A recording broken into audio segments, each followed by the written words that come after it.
আসসালামু আলাইকুম রহমতুল্লাহ।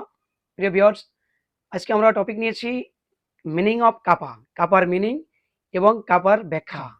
এই কাপার ব্যাখ্যা অনেকে অনেক ধরনের দিয়ে থাকে, কিন্তু কাপার ব্যাখ্যাটা আসলে যেরকম হওয়া উচিত ঠিক এইভাবেই আমি ব্যাখ্যা করার চেষ্টা করব। একটু মনোযোগ দিয়ে শুনবেন এবং প্রত্যেকটা কাপার উদাহরণ এবং ব্যাখ্যা এভাবেই হওয়া উচিত।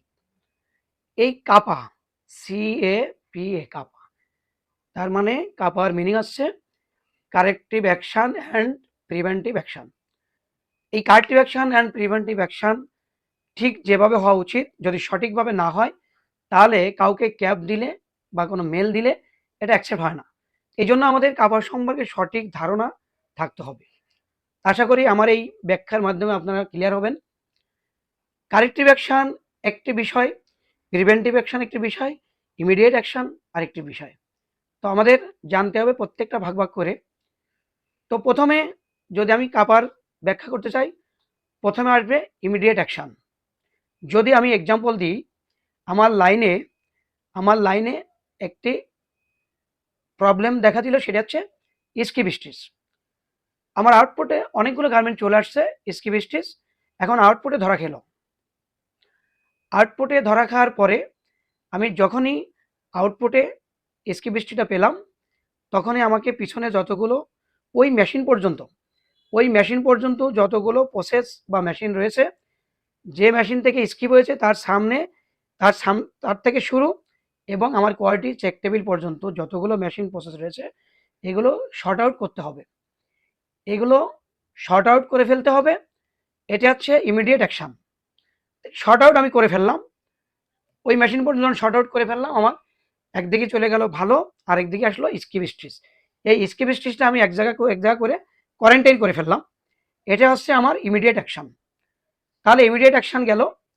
এরপরে প্রিভেন্টিভ অ্যাকশন। ইমিডিয়েট অ্যাকশনের পরে প্রিভেন্টিভ অ্যাকশন হওয়া উচিত। এবং যখনই আমি স্কিপ ধরা পড়েছে, তখনই আমি মেশিনে গিয়েছি। যার পরে প্রিভেন্টিভ অ্যাকশন কি হলো, আমি মেশিনটা বন্ধ করে মেকানিক ডেকে আমি মেশিন রেকটিফাই করলাম। গার্মেন্টস ওকে, এখন থেকে ওকে। তার মানে প্রিভেন্টিভ মানে এখানে আর এই প্রবলেমটা হবে না, আমার মেশিন থেকে বন্ধ। এটা হচ্ছে আমার প্রিভেন্টিভ অ্যাকশন। তাহলে ইমিডিয়েট অ্যাকশন নিয়েছি, আমি বডি সেগ্রিগেট করেছি, কোয়ারেন্টাইন করলাম, এটা হলো আমার ইমিডিয়েট অ্যাকশন। মেশিন কারেকশন করলাম, এটা হলো আমার প্রিভেন্টিভ অ্যাকশন। এখন বাকি থাকলো আমার কারেক্টিভ অ্যাকশন। এই কারেক্টিভ অ্যাকশনটা কি হওয়া উচিত? আমি যে স্কিপ স্টিচের গার্মেন্টসগুলো কোয়ারেন্টাইন করে রেখেছি, ওই গার্মেন্টসগুলো আমাকে রেকটিফাই করতে হবে। কোনো একটা নির্দিষ্ট মেশিন দিয়ে, নির্দিষ্ট ম্যান দিয়ে রেকটিফাই করে, চেক করে গার্মেন্টসগুলো পাস করতে হবে সামনের দিকে। এই যে রেকটিফাই করলাম, একটা টাইম নিলাম বা আলাদা একটা মেশিন নিলাম এবং কোয়ালিটি দিয়ে চেক করায় পাস করলাম, এটা হচ্ছে আমার কারেক্টিভ অ্যাকশন। তাহলে আমার কারেক্টিভ অ্যাকশন গেল, প্রিভেন্টিভ গেল এবং ইমিডিয়েট অ্যাকশন গেল।